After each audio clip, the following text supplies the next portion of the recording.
Salut, bienvenue sur la chaîne ImoRenta, c'est Julien. Aujourd'hui, vidéo vraiment en plein contexte du Covid sur toutes les aides. Donc j'ai fait un petit check-up sur toutes les aides qui sont disponibles et tout ce qu'on peut demander en tant que loueur, même de location courte durée. Tu vas voir ça, et donc loueur meublé.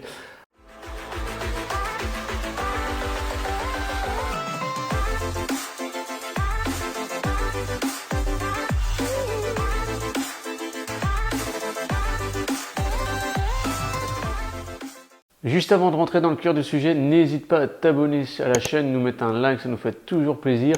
Tu peux nous suivre aussi d'ailleurs sur Insta, c'est imo_renta, donc c'est marqué juste en dessous. Comme ça tu verras un petit peu le quotidien, toutes les astuces qu'on te partage en plus.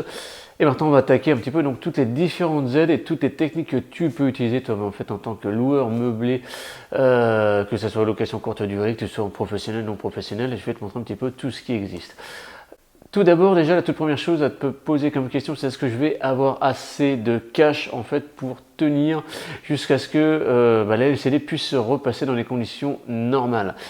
La toute première chose que j'ai envie de te dire, c'est que avoir le réflexe d'aller voir sa banque et de demander un report. Parce qu'on peut demander un report, ça effectivement c'est même sûr à ta banque, à négocier parce qu'il y a certaines conditions où c'est remplir. Si tu es encore dans un report d'échéance du début de ton prêt, c'est sûr ça ne fonctionnera pas parce que tu es déjà sous l'effet d'un report. Par contre, le reste, tu peux demander des reports en expliquant pourquoi tu en as besoin. Et en général, les banques te le donnent, c'est pas un problème dessus. Tu t'appelles ton conseiller, tu peux même faire par mail parce que effectivement, les banques elles continuent jour au jour de travailler. Si jamais elle te refuse, clairement, en fait c'est simple, on va voir le médiateur interbancaire. Donc ça tu le retrouves très facilement, tu tapes sur notre ami Google, tu mets tout de suite médiateur interbancaire, tu expliques rapidement ta situation et il te débloque ça normalement en 2 ou 3 jours. Le délai sera allongé, ça c'est sûr en période de Covid, mais voilà, comme ça au moins tu auras quelque chose qui va t'aider pour faire le report de tes échéances. Parce que les banques normalement ont obligation pour les professionnels, je parle bien, de t'aider. Donc après, c'est pour ça qu'on peut négocier aussi pour demander son report. Aussi pourquoi? Parce que tu sais très bien que le cash, c'est vraiment le roi.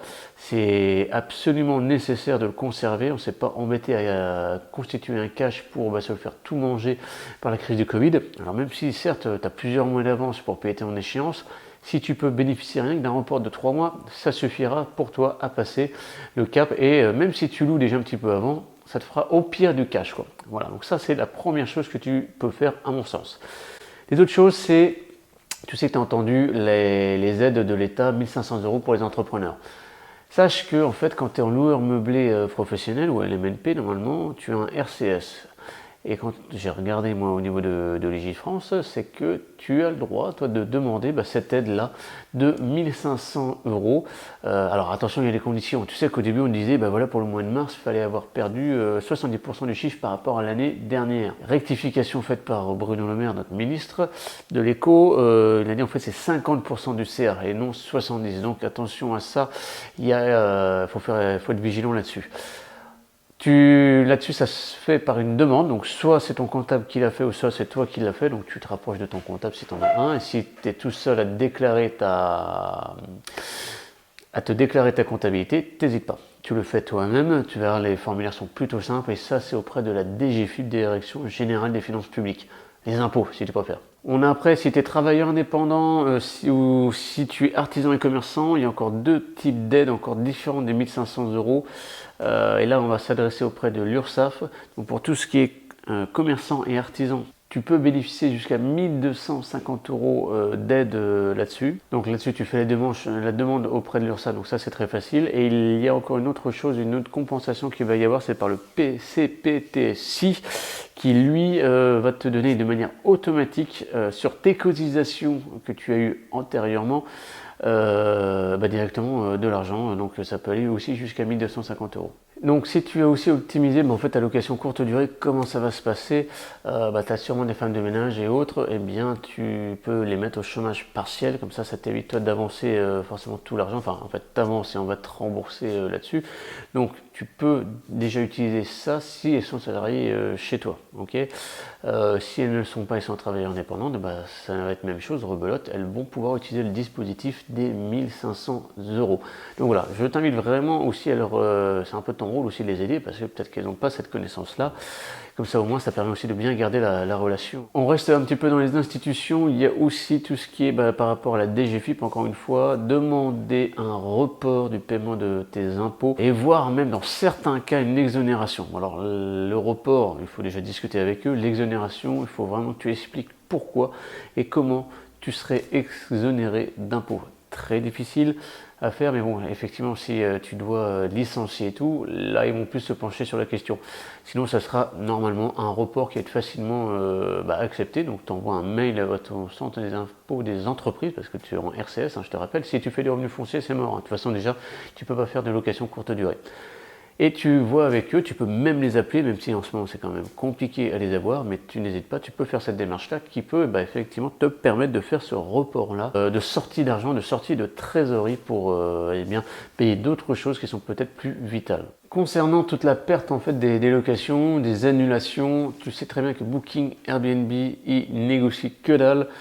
Si les réservations sont passées par eux, tu n'as pas le choix, tu rembourses. En fait, on te pose même pas la question. Airbnb, Booking reverse immédiatement les fonds. Donc toi tu verras rien du tout et tu n'as rien à dire. Enfin même au début en fait Airbnb disait faisait un algorithme que si tu remboursais pas, après tu n'étais pas affiché pendant plusieurs mois, donc du coup tu louais pas. Donc en gros c'est que tu étais fortement incité à rembourser le voyageur. Parce que Airbnb lui considère que ses clients c'est les voyageurs. Il ne faut pas qu'il oublie aussi quand même que ses clients sont aussi ceux et même les premiers clients, c'est ceux qui ont en fait les appartements, parce que si nous on ne met pas de produits à disposition, il n'y a pas de marché en face quoi. Mais bon, Airbnb, ils sont fous et je ne suis pas très inquiet pour eux pour cette crise. Néanmoins, Airbnb a mis quelque chose pour les super hosts, des aides financières pour t'aider à passer cette mesure ce Covid, ce confinement. Et tu verras aussi qu'ils ont aussi essayé de pallier à faire en sorte que tu peux continuer à faire de la location courte durée, mais en mode Covid-19. Donc avec des normes, comment nettoyer, etc. Et que si tu respectes bien ça, eh bien tu seras réaccessible sur la plateforme. Je ne te cache pas que c'est quelque chose de très fastidieux et que si tu n'as pas les moyens de mettre ces protections-là en place, t'arraches même pas à le faire, tu seras obligé de patienter. Okay. Alors par contre, si tu prends les locations en direct, que tu as un site vraiment personnalisé pour tes locations, alors le but c'est que tu dis non, je vais pas rembourser et tout. Après tu sais que tu vas faire une très mauvaise utilisation, une expérience client qui va être très négative. Ce que tu peux faire, c'est du coup ne pas rendre l'argent, mais reproposer, et ça sur les 12 mois glissants, d'autres séjours où ils pourront revenir dans ton appartement, parce que tu vas conserver l'argent, d'accord? Mais là, ce sera sur 12 mois glissants. Le seul piège à ça que je vois, moi, c'est que si là, ils ont voulu utiliser les tarifs d'avril, qui ne sont pas les tarifs de très haute saison, donc genre au 1er au 15 août, là, c'est là où tu fais vraiment le meilleur de ton chiffre. Et que si c'est pas réservé, ou ils veulent prendre ce créneau-là, eh bien écoute, tu vas perdre de l'argent. Imaginons tu loues à 60 € toute l'année, et là, cette période-là, tu loues ça à 100 €, tu vas perdre 40 €.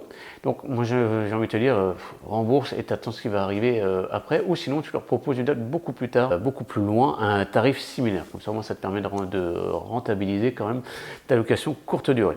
Alors, il y a aussi une autre chose, si vous êtes entrepreneur, commerçant, artisan aussi à côté, c'est que vous avez les mairies aussi qui mettent des choses en place, des fonds spéciaux pour vous aider à passer aussi cette crise. Donc là, je vous invite vraiment à aller voir tout ce qui est possible d'obtenir auprès des mairies, parce que là, le but, c'est sortir tous les parapluies au maximum pour vous aider à passer cette crise-là, donc sanitaire, économique et du coup financière aussi, parce que quand il manque de la trésorerie, qu'on ne peut pas payer ses factures, ça devient financier. Alors, par exemple, là, je suis allé voir sur un site d'une mairie, ils mettent suspension de la perception de la TLPE. C'est en fait une taxe locale sur la publicité extérieure. Voilà, tu as tout ce qui est soutien à la trésorerie des entreprises concernées, mais que uniquement les marchés publics. D'accord. Exonération de la taxe d'occupation du domaine public pour les chantiers. Ok. Vigilance accrue sur les délais d'instruction des permis de construire aussi. C'est ça va te permettre de... en fait, ce qu'ils veulent, ils veulent vraiment jouer à fond la carte de l'économie locale et relancer le plus rapidement possible leur économie locale. Donc, tu vois que ça concerne énormément le BTP aussi, mais même les permis de construire. Donc, ça aussi, quand même, c'est cool. Maintien des subventions aux associations, parce qu'elles font un énorme rôle aussi dans cette crise-là, d'apporter, par exemple, des repas et autres à des personnes en difficulté. Voilà, donc ça, va voir sur le site de ta mairie. Après, ça va dépendre de la mairie, ça je te le cache pas. En campagne, ça sera peut-être plus difficile que dans une ville de taille moyenne en Provence. Et enfin, il y a la BPI France, donc ça c'est vraiment réservé aux entreprises, de demander en fait un prêt de trésorerie qui sera remboursable que dans un an et donc pas avant. Et là par contre le souci c'est que ça va vraiment fonctionner comme le crédit in fine, c'est-à-dire que tu le rembourses en une fois à la fin. Donc si tu empruntes 20 000 € pour t'aider à passer, sache que dans un an il faut que tu rembourses 20 000 € d'un coup. Donc ça c'est quand même assez dangereux aussi. Après, à toi de voir. Moi, je pense qu'il faut plutôt essayer de jouer sur des reports d'échéance et tout, éviter toutes les sorties aussi, être brutal en fait avec ses dépenses et voir après avec ses ressources, ses recettes, lisser petit à petit cette reprise et ce remboursement au fur et à mesure. Écoute, si tu as aimé cette vidéo, tu n'hésites pas à nous mettre un pouce, tu peux la commenter aussi pour nous dire aussi ce que tu as reçu comme aide, les démarches que tu as fait, donc sans aucun problème dessus. Tu nous mets des pouces, ça nous fait toujours plaisir. Tu peux aussi nous suivre effectivement sur Insta et tout. Si jamais tu souhaites, toi, prendre un rendez-vous stratégique avec nous, le lien il est juste en dessous de la vidéo, tu n'hésites pas. Et on verra comment nous, on peut t'aider aussi à atteindre tes objectifs immobiliers. Allez, je te souhaite une excellente journée et puis bon confinement.